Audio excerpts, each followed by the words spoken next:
This is Erik Core interviewing Dave Dictor from MDC. And thanks for joining us today. It's really great to see you. It's been quite a while. Thanks for having me. Are you ready with the Punk Globe? Yeah. I've been working with Ginger on this, and Well, great. I'm an old friend of the Punk Globe. I go way back. I slept in Ginger's apartment, I believe, in 1981 after we had played at the on Broadway, and so I've been a fan of the zine you were working with for over 40 years. oh, fantastic. I'm so glad I know you said you just got off the road. You said you were touring with GBH? Yes, we just got off a tour. We did 16 gigs with GBH. It was a great tour. They're really incredibly nice people, which is pretty rare.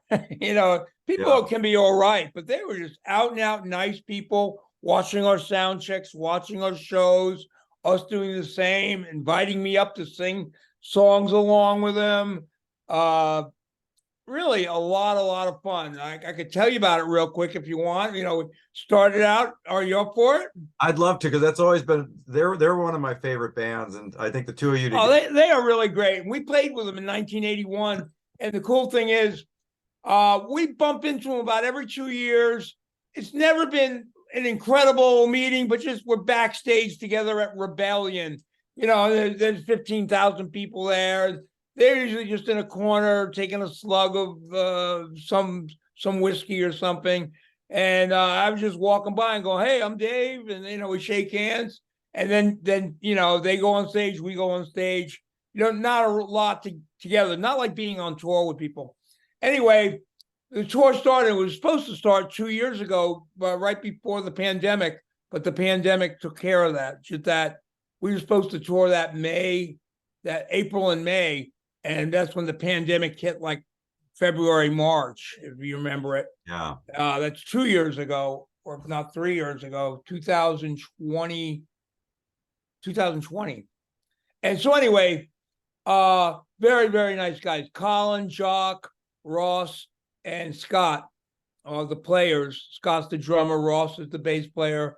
Jock, who's also named Colin, is the guitarist. And Colin, the singer, big white hair that you're used to seeing. He doesn't have a mohawk now.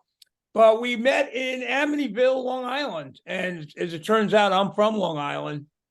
I grew up in Long Island. And Amityville is a funny little town. That's where the Amityville horrors are. It's where the horror, the thing that goes on. But it had nothing to do with that. We played a straight up like 240 people capacity bar, and it was just off the hook. It was really great. I had that small bar feeling. Sometimes you play these bigger rooms and you're like, whoa. There's just, it loses that ambiance of just being, very straight. Anyway, Amityville was very good. We started the tour there on a Saturday night. The next night we were at the Gramercy Theater in New York, and that's a great theater, a Gramercy Theater. Historically, it was they had movies there, and you could almost feel the ghosts of Humphrey Bogart and Lauren Bacall out in the audience, and it was just a very nice show. And the next night we were in Philadelphia at the Palace of Living Arts. Theater for Living Arts in Philadelphia. They're right on South Street. If you know Philadelphia at all, South Street's their Broadway, so to speak. It's part Haight-Ashbury, part Broadway. Oh, nice. But there was also a big theater. Very nice place to be at. I didn't love the sound. These big theaters where the sound goes up, it's not conducive for our on-stage sound. I don't know what the glitch was. But that's that. The next night, we were in Baltimore, Edgar Allan Poe's hometown, at the Otto Bar, one of my favorite places to play in the country. The Otto Bar holds about 600 people, and it's like gothic. It's almost like gargoyles and everything. They had funny penis art in the backstage. They had cockspur art where it's two penises boxing each other in the backstage. Nice. There was a whole wall of penis art. I put my own long little skinny millions of dead cocks because everybody, everyone graffiti back there in the green room. Really great. Baltimore, the Auto Bar, thumbs up, everybody. You hear about you got a gig at the Auto Bar. It's just gothic, and there's not a bad seat in the house. There's little balconies above the stage where people can, you really like, you sing and you feel like everyone's there, right there with you. Then we had a day off, and then we played the Craft Bar, which is kind of was an old bowling alley that they converted into a place. It was okay. They make craft beer there. But not high in the ambiance. I like the ambiance factor. The next night we were in Cleveland at the House of Blues. And that was very cool. I like the House of Blues. The one in San Diego is really nice. The only two I've ever been in. And nice crowd, Cleveland. It's right there, right near where the Cleveland, the Guardians play baseball. They're not the Indians anymore. The Cleveland Guardians. I didn't know that was their new name. Yeah, Guardians of the Universe. You're almost ready for some Marvel characters to come out of center field. But that was a real experience. There was a rap show going on in the big room upstairs, right next to ours, and we got to hang out with all these rappers from Detroit. It was pretty cool, pretty fun backstage. We're all in the business and everything else. They all love the name Millions of Dead Cops. Yeah. That's always going on with the rappers. And then in Detroit the next night, it was Saturday night, and we played at the Sanctuary in Detroit. It's an old rock bar. They moved it, but it's been going for years. It's a great place. Holds about 600 people. Packed up Saturday night. Detroit Motor City came out for us. All right. And then the next night, we were at the Metro in Chicago. And the Metro is the old theater that's near Wrigley Stadium. Okay, yeah. And it's another great rock place. The sound is so dialed in there. It was really, really great. And then we had a day off, and then we drove up to Minneapolis, and we played the Turf Club in Minneapolis, and that was really good. Minneapolis, always really good. We seem to make it there like every third U.S. tour, I noticed, just because it's hard to go up that extra 500 miles or 300 miles up to Minneapolis. It's off Route 80. You're up at, where Minneapolis is, way up there on 94. But the crowd was great, good time, day off. And then we played a sidebar by ourselves. We played the Ska 8 Club, the Skate Club, Ska 8 Skate Club. And we didn't know what it was, but it was a skateboard shop made into a club, and we rocked out that place. That was in Missouri, and that was in St. Joseph, Missouri. Next night in Kansas City at the Elite Bar, sold out, 300 people, small thing, but cool. Drove through the night. I mean, we drive through the night still. But we got to Denver, and we played the Buddha Club, it's called. It was 1,050 people. DRI were on the bill. And so it was GBH, DRI, MDC. Really, very cool. Denver came out, 1,050 people. Denver might be one of the best places in the country to come see a show. People aren't jaded.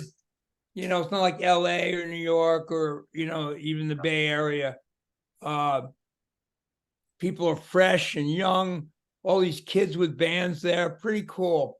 And then after that, we played Salt Lake City, and I can't think of the name of the club. City Club, City Halls, City Gardens, something like that. But it was a nice time, but I was getting weary, and all of a sudden, I just couldn't see straight.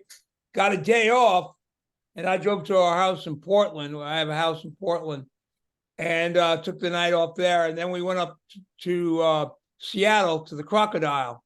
Crocodile Club in Seattle, the old Crocodiles, where I actually met Kurt Cobain. He came up to me and started talking to me and walked away from me. And my guitar player goes, "You realize that was Kurt Cobain you were talking to?" And I go, "No, I didn't realize, but that was Kurt Cobain." And I met him actually for a minute. Nice guy. And must have been shocked they didn't know who he was, but I lived in my own little world. But and then we played after the Crocodile, very nice club in Crocodile, by a 600-800 people size place.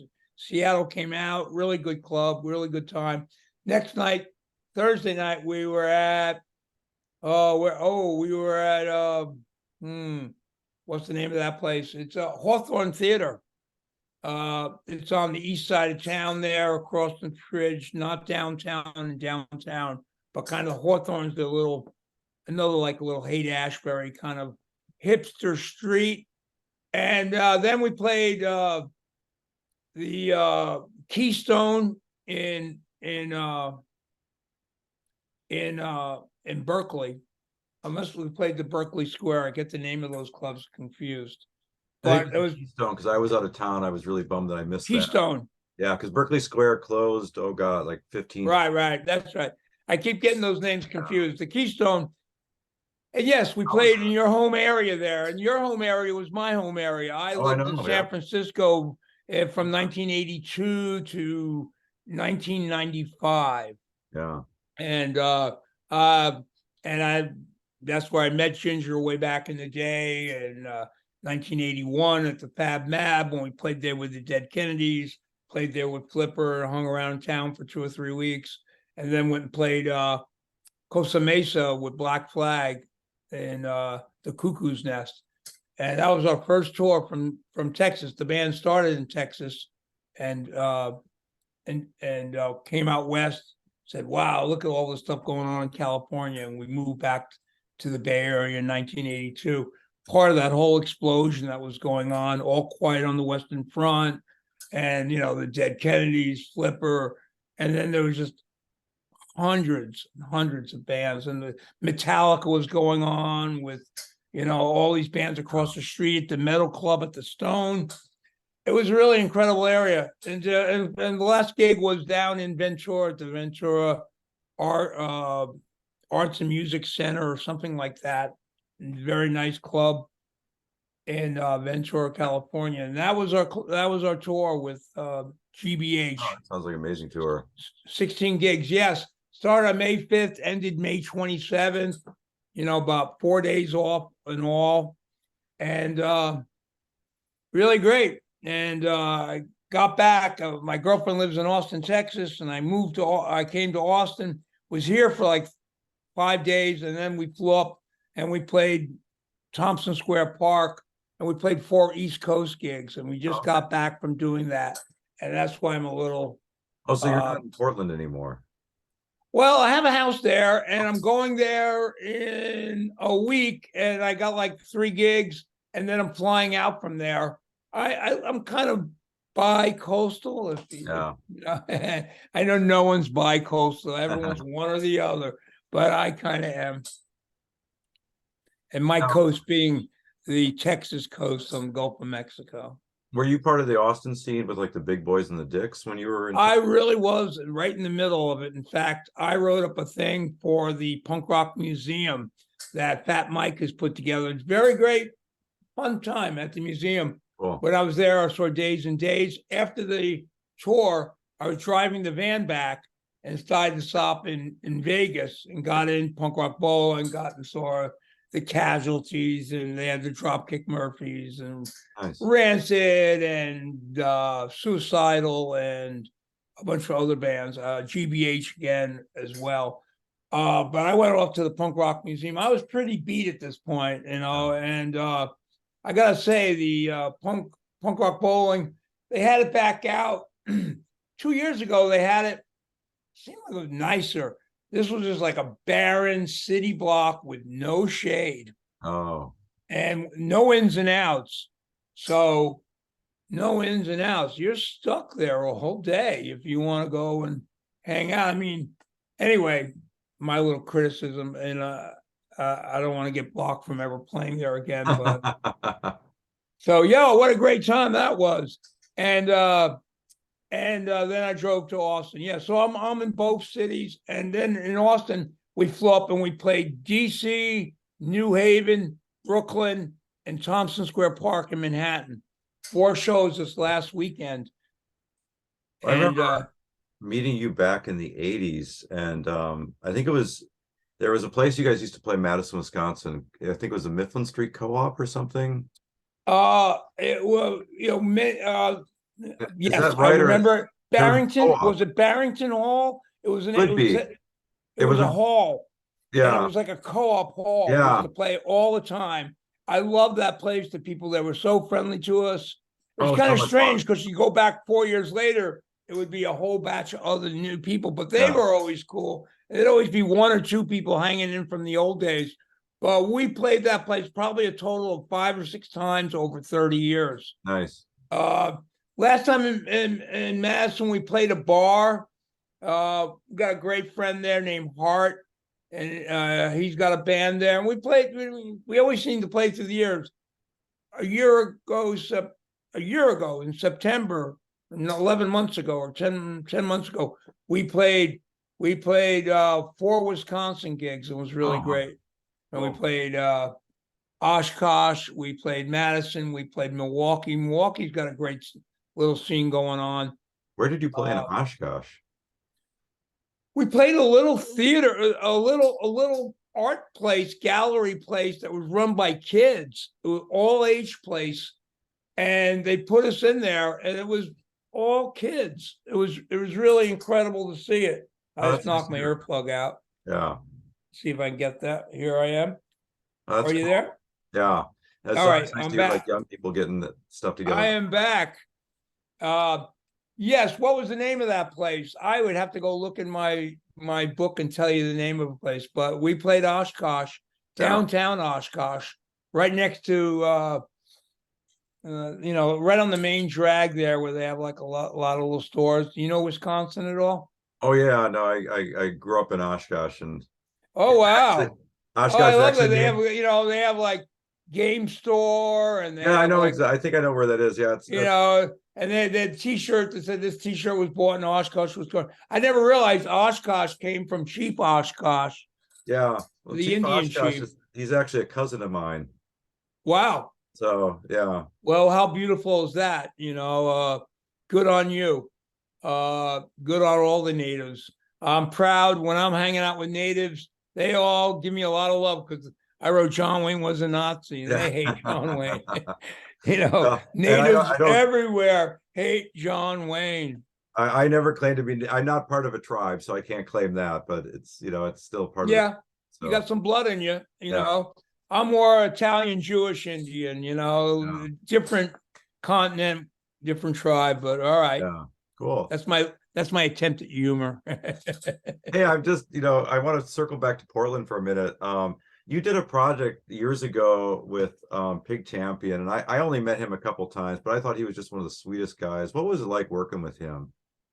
He was a freaking genius. He Yeah, really was. I lived with him in a tiny room, and we were both horrible drug addicts.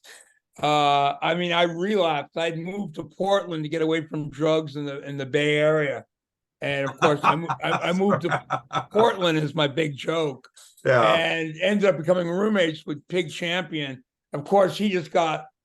I stayed clean around Pig for like 3 days. Like I'm clean now. yeah. I can't do drugs. And then back then you used to be able to call, and they'd have people deliver you heroin Oh yeah, or coke. It was either you wanted black or white, and black was heroin and white was coke. And you got $20 thing or a $40 thing, yeah. and they would deliver it to you. You'd call them up and they say, wait on this corner in 5 minutes. You go outside and they'd come by, you get in the car, drive around the block, you do your deal. Unbelievable. And that was 97. We did the Submissives project. That's It it. was Yeah, really great. One of the most incredible.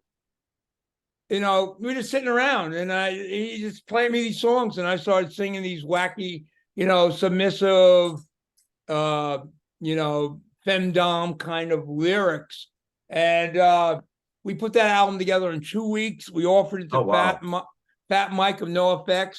He sent us $20,000, which fueled the project to get done, but also fueled our drug addiction. Yeah, And he was like, "Are you guys ever going to tour?" Blah blah blah, and we were too whacked out to do it. And, Yeah. you know, knock on wood, a year or two after that, I got busted. I went into rehab and I saved my life. Oh, I just realized I had to change. Tom passed. He had some health difficulties. He was a big guy, yeah. but drugs and alcohol certainly didn't help. I love Tom Roberts, Yeah. known as Pig Champion. He was Feel the Darkness is like one of the Oh, greatest, it's absolutely epic. Yeah. rhythms, ever.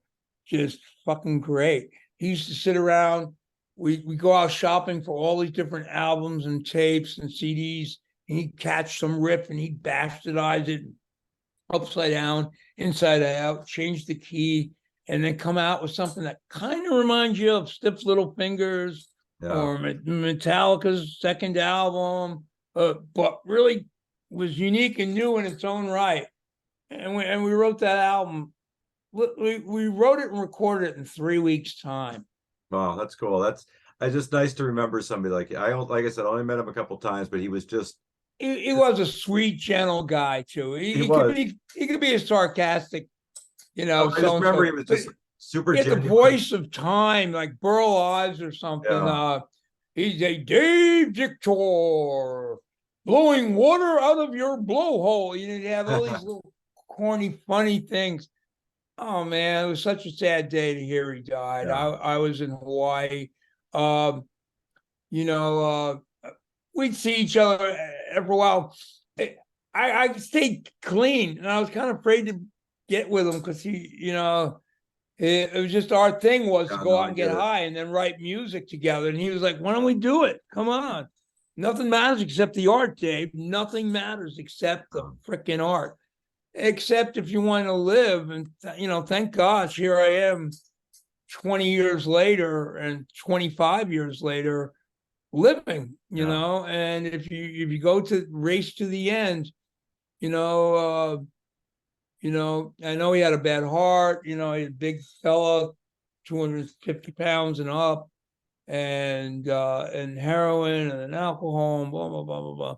I don't know where he was at the end. I don't want to speak besmirch anyone. He was a fucking fantastic guy, and I loved him. Really loved him. Creating with him was like one of the easiest things I ever did. It was more easy than MDC. It was the easiest guy I ever created with.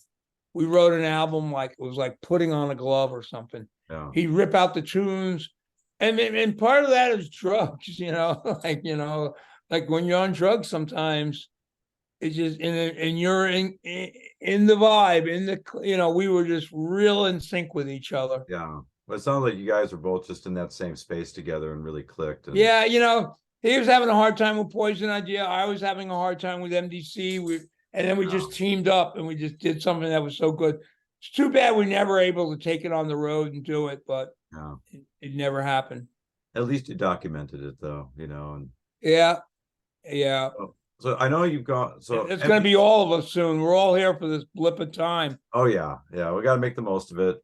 So MDC has been an acronym for half a dozen different things. So what are if you want to run through? I'm just curious, like how many different things have you come up with for MDC? I haven't counted them all, but I'm doing Millions of Dead Cars tour in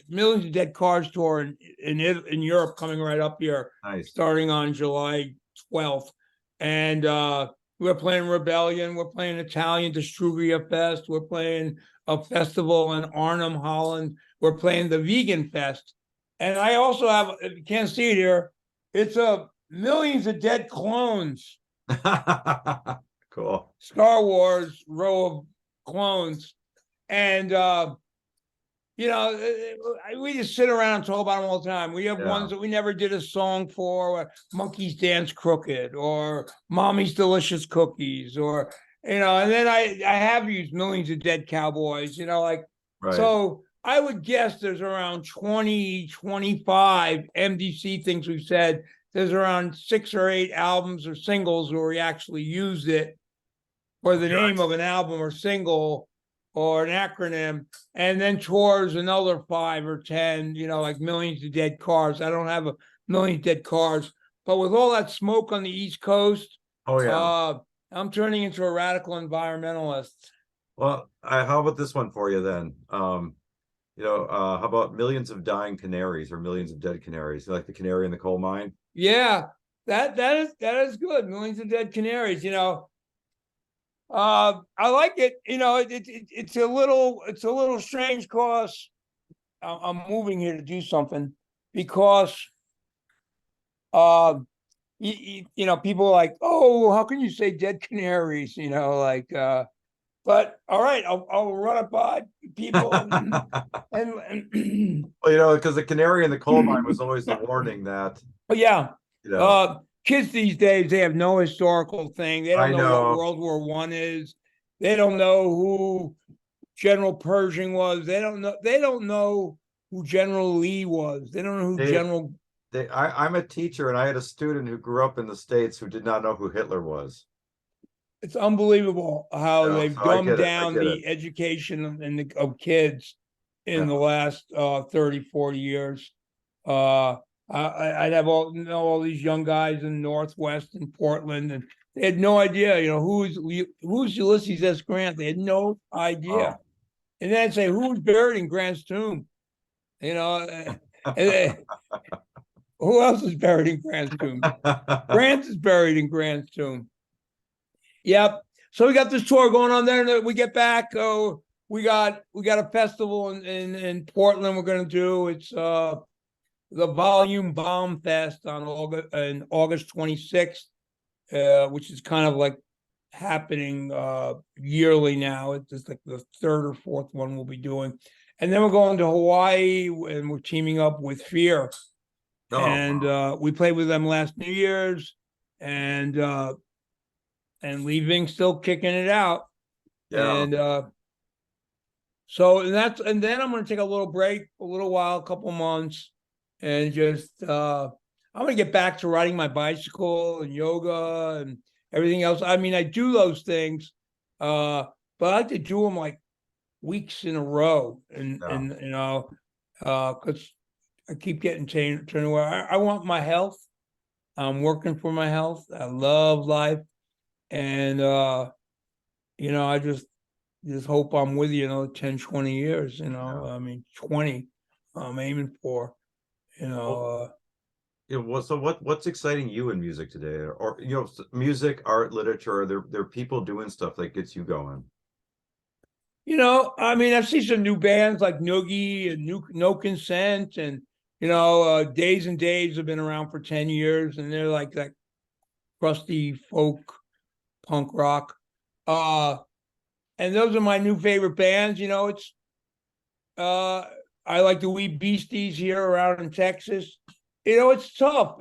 I guess it's tough for kids. They have to find a new angle, Yeah. because it's kind of retreading everything, and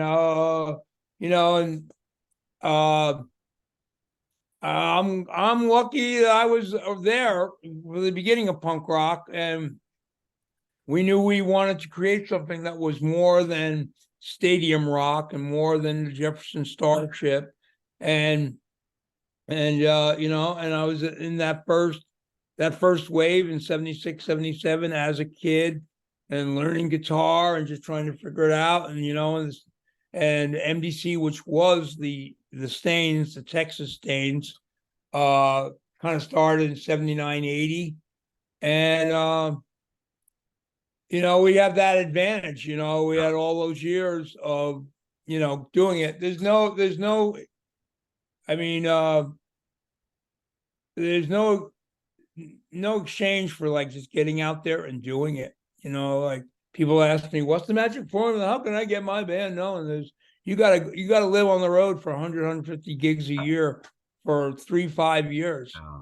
That's how I mean, every now and then, like there's an Amyl and the Sniffers comes along, and they seem to come out of nowhere, the Yeah. female-led thing from Australia, and people are really ready for some female-led acts, and that's why Good Cop, Bad Cop, or Good Cop, Bad Donut, or something or whatever. And there's a place for them because there really needs to be some more female-led bands. There's L7, which is 35 years old, and and a lot of other bands, Luna Chicks and blah blah blah. But it's tough to come up with something creative. I'm kind of glad. I try to do new creative things with MDC, but we have our niche of being an old school, hardcore, hard, fast political band. Well, no, I think it is. It's one of the things I loved about the early days of punk is that every time I'd get a new record, I was so excited because it would never sound like anybody else. Yeah. And nowadays, whenever somebody starts a band, the first thing they do is they start telling me what they sound like. And I don't want to hear that. I want to hear somebody say, well, I can't describe it. That's what gets me excited. But tell you the truth, that it always was. I mean, I've got on tour these last 40 years, right? And one year, everyone sounded like hardcore, loud, hard, fast, couldn't understand it. Yeah. I guess they were imitating, the first hardcore bands like Us and Fear and Black Flag and whatever. And then all of a sudden everyone started sounding like Minor Threat. And then everyone started sounding like Op Ivy or like Rancid or like Green Day. And, it would be weird to see some band that sounded exactly like Green Day. They looked like Green Day. And you look at them and they were very popular, say, like, I remember a band like that in Regina, Saskatoon, Canada. And I just kind of looked at them and they were like, well, what do you think? And I go, there already is a Green. And I was just thinking to myself, I didn't say them. I'm not that rude, but there already is a Green Day. For you to come from Regina to be the new Green Day, you gotta niche out your own territory.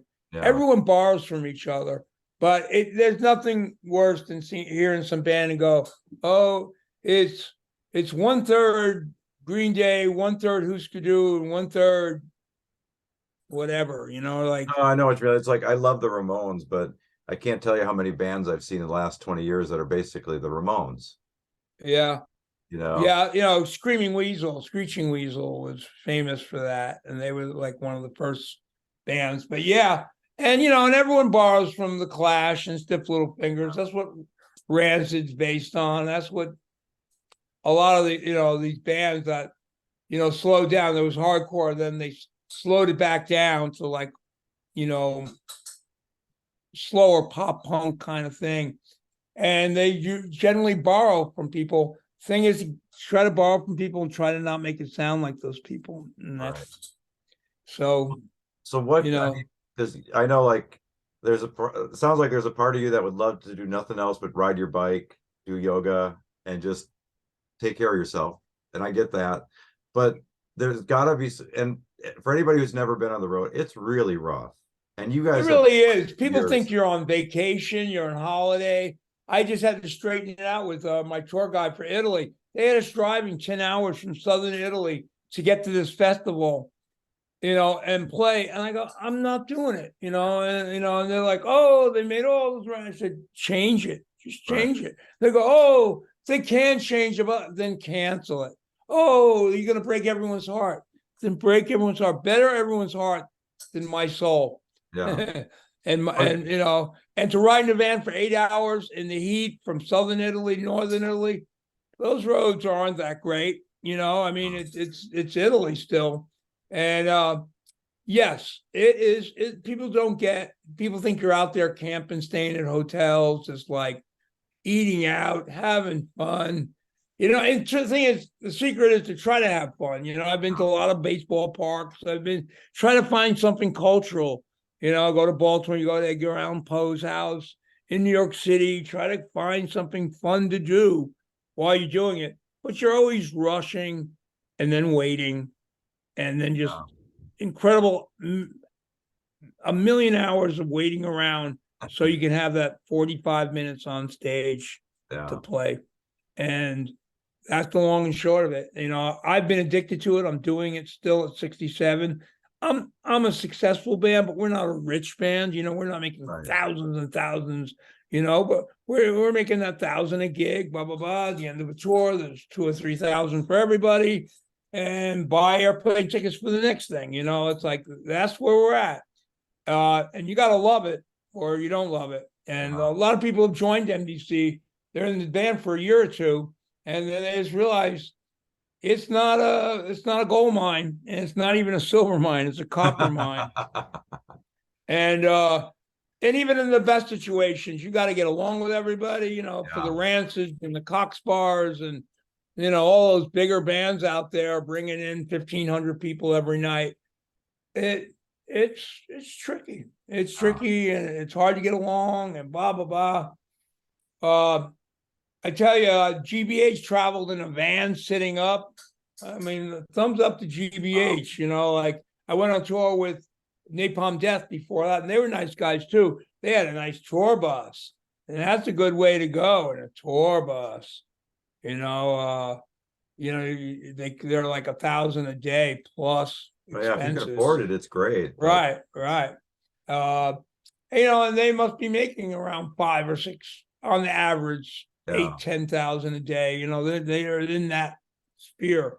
The DKs are, and the Circle Jerks are, and Descendants are, and we're way down the line. We're almost as low as you can make and do it. Oh no, you guys are legends. We have a big name. Everyone, and we've done something with no Trump, no KKK, no Fascist USA. Right. It's a shot heard around the world, and so John Wayne was a Nazi, but it doesn't mean people will buy $30 tickets every time you come to town. Right. Well, what keeps you motivated? What's the core thing that just gets you going? Like where you're like, I gotta play music, I gotta write music, I gotta sing. Being creative is like one of the most awesome things in the world, and having people appreciate your creativity. So I write a new song. It's called "Full of Shit," and you do it, and the crowd lights up. That is worth it. And you get to hold the mic. And I've really noticed the last few years, a lot of people look at me with a lot of love. And it's just an incredible thing to feel people's love and appreciation. They kind of know I'm in the end of political punk rock. I kind of act halfway like a little bit like a normal person, even though I'm kind of out of my mind, but but I'm not egoed out and just being an asshole for no reason. I don't pontificate. I'm not that. I try to be just a regular person. And people are appreciating it. I'm getting this a lot of love since the no Trump, no KKK. We went out, we registered people, Punk the Vote, and and all these other people anarchists saying, "How could you vote against the system?" Blah blah. I've heard that spiel for 30, 40 years. Good luck with that. You'll get to be these anarcho tough guy wisecrackers while you're living under Donald Trump, or Ted Cruz. I'm going to encourage my fan base to vote. Be one more little mouse hair along with all the other mouse hairs of people putting in and voting for the more liberal option. No, I figure you got to work every angle. I mean, that's... Yeah. I remember way back in the late 70s, early 80s, people would talk about revolution. And it's like, what are you, out of your mind? You're going to, 10,000 punks are going to take on the United States government. It's not going to be. It's going to be a silent revolution where people evolve. And we're still waiting for that. Things are better than they were in a lot of ways. What's going on with Russia now and in the Ukraine is just god awful. Yeah. What's going on with global warming besides that is just god awful. I don't know the world that we live in. I just watched the tape on YouTube, was like, what will the world be like 100 years from now? And it was like a very positive thing. Mental health will be cured and people will get along and everyone's going to work at a job they like. Everyone's going to do creative things. And it was really a wonderful way to go. And I meditate a lot, and I do the Deepak Chopra, Oprah Winfrey I meditate with them every day. They have a whole Nice. series on gratitude, on different topics that feed your soul. And it helps me get out of bed and be a more positive person every day. Yeah. That keeps me going, along with people enjoying my art.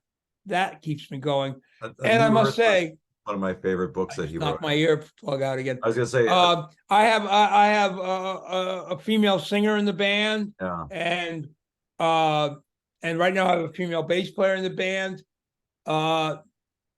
I really like we're doing new things with our harmonies and everything, and I like the new way it sounds. It's not exactly like it was in 1982. And of course, I get people going, "I miss the way you used to do blah blah blah." I go, "Well, too bad." Like I got to do what I got to do for me, what makes me feel good, and happy to say I'm feeling good doing it. I am going to take 3 months to myself because I got way out of my bike riding regimen. For a while. I was riding, and I could all of a sudden ride 6, 8, 10 miles, and then I stopped, and I got on a bike lately. I couldn't make it 2 miles, and I want to be healthy. I want to be fit. I don't want to be wheeled around or just go till I drop.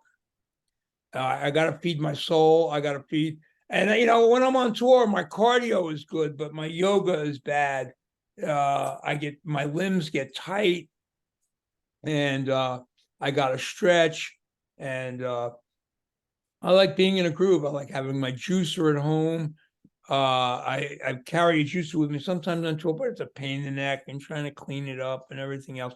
Not that much for pain in the neck. I'm gonna start doing it again. But I love making juice at home. I love doing my meditation at home, yoga, my bicycle. And home now is Austin, Texas, with my girlfriend, who cool. really, it's nice to be in love. At 67, I found love. Life begins at 60. You're really, it's one thing. You stop making the same stupid mistakes you always made, and you get comfortable in your own skin. And I get Social Security on top of that. Nice. File your Social Security. It's a good thing to get that extra $1,000 a month. I hope it's there by the time people listening to this. But I'm getting it now, and it's like pass and go money, in Monopoly. You can pay your phone bill, go out to eat, buy a bunch of groceries, fix your bicycle, and have $200 to pedal around town in. And I don't own a car, I don't need a car. I take buses and I take Uber if I need it, and I ride a bicycle. So I'm low tech, leave that smaller carbon imprint and just find cheaper ways to entertain yourself. Though I bought tickets, and I'm going to go to New York City in October with my lover. I'm going to go see Wicked on Broadway. Oh, fun. Yeah. Wow. And and I looked at the price of the play. It was $230 for orchestra seats. And so two of them is $460, so you do need money some of the time, but in general, I don't need a lot. And it's kind of cool to be content with my own self. Good. Yeah. Well, for what it's worth, I'm really glad you're taking care of yourself and giving yourself that space, because I know MDC always meant a lot to me, and I always appreciated just the integrity of the band, your integrity, and just you've always been a very accessible person, and you've always come across with a lot of humility, and I've always appreciated that. And so I hope that we see you around for a long, long time. Thank you. Yo, thank you very much. Thank you really very much. And thanks to you and Ginger doing the magazine, and look forward to seeing it in print. And anywhere, wherever I am, just tap me on the shoulder and go, "Hey, it's me. I did the interview with you. You were in Austin at the Kitchen right after the GBH tour." And I'll go, "Oh yeah." Cool. And life is good, man. You have a good life. You too. Thanks, Dave. We'll see you soon. All right. Talk to you soon. I love the Bay Area. Bye-bye. See you soon. Bye-bye.